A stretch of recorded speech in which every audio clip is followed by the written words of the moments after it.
Form 6 को लेकर TMC और बीजेपी में आमने सामने की लड़ाई है ही। ममता बनर्जी ने एक बार फिर से एनआरसी और सीए का मुद्दा भी उठाया। ममता बनर्जी ने एनआरसी का नाम लेकर एक बार फिर वोटर्स को डराने और धमकाने की कोशिश की। ममता बनर्जी ने कहा कि अगर बीजेपी सत्ता में आई तो लाखों लोगों को डिटेंशन कैंप में डाल दिया जाएगा। दीदी ने कहा कि बीजेपी पावर में आई तो बंगाल की संस्कृति खत्म कर देगी। आप सुने उनका ताजा बयान।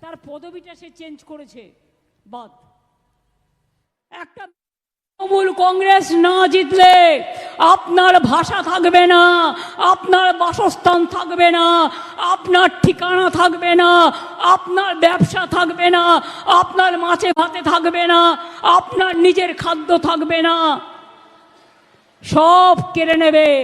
বাংলার রাজ্যটাকেই কেড়ে নেবে। কোথায় যাবেন? তখন ডিটেনশন ক্যাম্প করবে। এরপর এনআরসি করাচ্ছি ভালো করে। সেই জন্যই বলছি আমরা থাকতে কোনো ডিটেনশন ক্যাম্প, কোনো এনআরসি করতে দেব না। তাই বলি যতই করো হামলা জিতবে আবার বাংলা।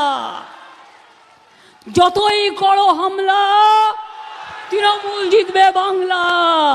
যতই করো হামলা জবাব দেবে বাংলা। যতই করো হামলা বিজেপিকে দেশ থেকে শেষ করবার দায়িত্ব রাজনৈতিকভাবে নেবে বাংলা। अब आप देखिए एक सीरीज में ममता बनर्जी इस तरीके के बयान दे रही हैं और अपने ही लोगों को वो डरा रही हैं कि अगर बीजेपी आ गई तो पहले रशीद जी उन्होंने क्या कहा कि मछली खाने को नहीं मिलेगी, फिर उन्होंने कहा कि अपनी भाषा बोलने को नहीं मिलेगा, फिर ये कहा कि आपको उठा के डिटेंशन कैंप में डाल दिया जाएगा।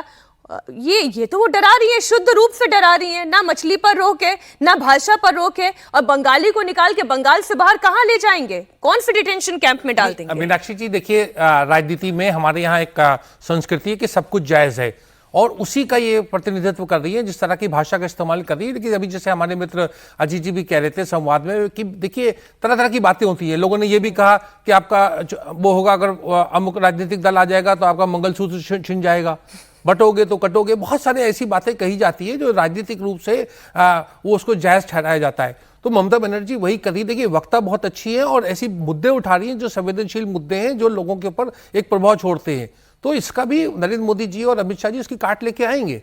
आप देखिए, मतलब सिलेबस जो है वो रोज रोज ममता दीदी बदल रही हैं अपने हिसाब से। मामला है, अस्मिता का ही मामला है, बांग्ला अस्मिता का मामला है कि उसी पर उनको लग रहा है और उनको वही वोट सिक्योर करना है। देखिए बांग्ला बोलने वाला हिंदू, अगर हम लोग बार बार यही चर्चा करते हैं ना कि बांग्ला बोलने वाला हिंदू अगर नहीं बटा तो फिर ममता बनर्जी की पूरी विक्ट्री है, पूरी जीत है, उसमें कोई संदेह नहीं होगा।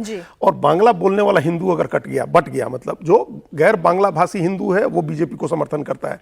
बांग्ला भाषी हिंदू जो है वो कल्चर के नाम पर, अपनी भाषा के नाम पर वो ममता बनर्जी को सपोर्ट करता है, पहले लेफ्ट को करता था। उसी का समर्थन बनाए रखना है, उसी को ये डर दिखा रही है। बाकी उनको जो 28% मुस्लिम वोट कंसोलिडेट करने के लिए उनको कोई भय दिखाना नहीं है।